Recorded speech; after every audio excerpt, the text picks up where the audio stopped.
Hey everybody, welcome back to another geometry video. In this one, we're going to be talking about the exterior angle theorem. This relates to triangles.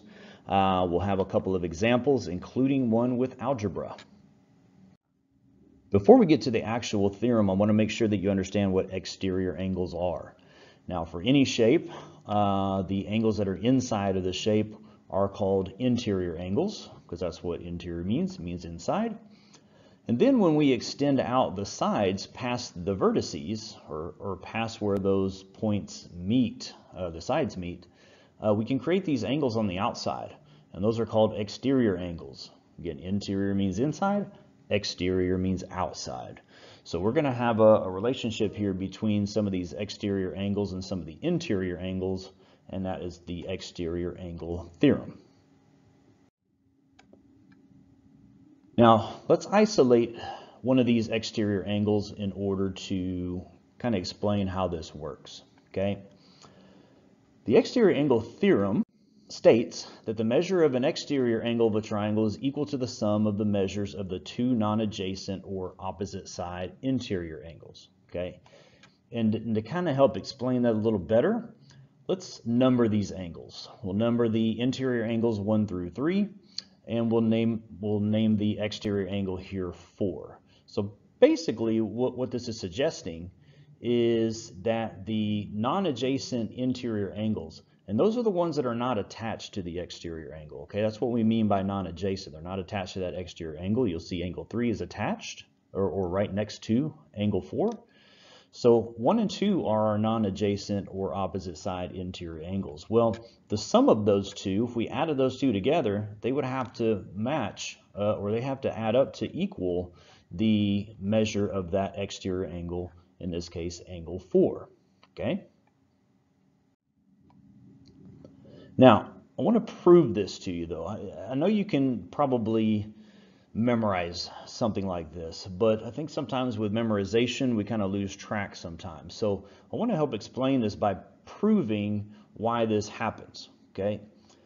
First of all, you learned earlier in this unit that the angles inside of a triangle all add up to 180 degrees, okay? That happens in every particular triangle.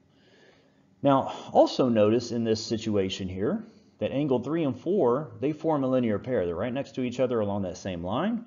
And we know that linear pairs also add up to 180 degrees. So we've got these two equations going on here where we have a 180 degree total, okay? And so if we think about this for a second then, you know, everything on the left of each one of these equations has to be equal to each other then, because they're both equal to 180 degrees, and that's what the transitive property would say. So the angle 1, 2, and 3, if we added that together, again, that's 180 degrees. That has to equal the amount of the measure of angle 3 and 4 added together, which is that linear pair, okay? And if you'll notice, now that we've kind of come up with this new equation, notice that angle 3 is in both of these expressions on either side of that equal sign, okay? That angle 3 is involved in both of those 180 degree relationships. So if we took that out, then you'll see what's left is that the measure of angle 1 and plus the measure of angle 2 has to equal the measure of angle 4. And that's exactly why this works, okay? Now, to give you an example here with some numbers, I want to show you again kind of how this works. Let's assume that we have, remember, all the interior angles of a triangle add up to 180 degrees. And let's give a couple of actual measurements here so we can show you how this works. Let's say that angle 1 and angle 2 then are 48 and 68 degrees. Okay, if we plug that into our equation and solve for angle 3, you'll find that those two add up to 116, and when we subtract that from the 180 degree total of the triangle, then the angle 3 has to measure 64 degrees.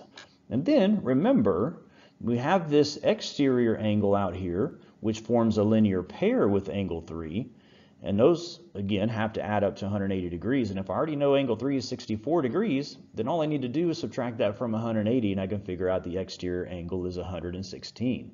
Notice, when we add those first two angles together, that angle 1 and angle 2, that 48 and the 68 together, it comes out to be exactly the same as that 116 degrees, because that 64 degree angle there that we solved for is involved in both equations.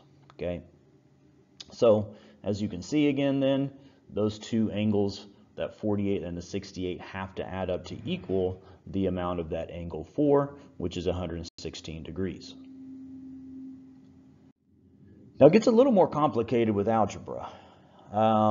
Remember, the non-adjacent interior angles, we got this exterior angle out here, that 11x minus 15. That total of that exterior angle has to equal the amount of those other two non-adjacent interior angles added together. Okay, so we have this equation just like what we did a minute ago.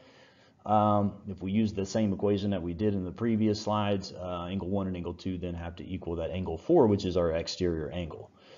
And we can use this as our template for the equation. Okay, we can plug in what we know about each one of those interior angles. We know one of those is 5x minus 10, the other is 4x plus 25. And if we added whatever that means, okay, if we added those two together, they have to equal that exterior angle, which is known to us as 11x minus 15. So now we've got an equation that we can use to solve for x, and then we can start figuring out some of these other, figure out what the actual measurements are of these angles. So again, when we're solving a problem like this, we've got a whole bunch of stuff on the left-hand side of the equation. We can simplify that by combining the like terms. We got 9x then, and the positive 25 and negative 10 balance out to 15. So we can simplify that, and now we can start moving things from either side of the equal sign to isolate our x value. Again, start by subtracting the x values, and then we'll add the 15 from the right-hand side to both sides. We end up being with a value of 2x equals to 30. And if we divide by 2, x has to be 15 to make this scenario work. And if we want to double check that, which we should every time, make sure you plug that into each one of those expressions that we have. So the top angle at 5x minus 10, if we plugged in the 15 for x, that would be 5 times 15 minus 10, which would give us an angle measurement of 65 degrees. And if we did the same thing with the other interior angle, you'll see that we have a total of 85 degrees. And then we'll plug it into the exterior angle. So 11 times the 15 minus 15 would be 150. And if you'll notice, if we add that 65 and 85 together, that is 150 degrees.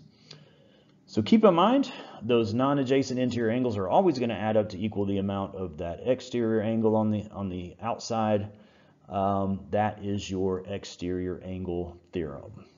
So I hope you learned something from this video. If you did, please subscribe to our channel. We are the Braswell Geometry team, and we will see you in the next video.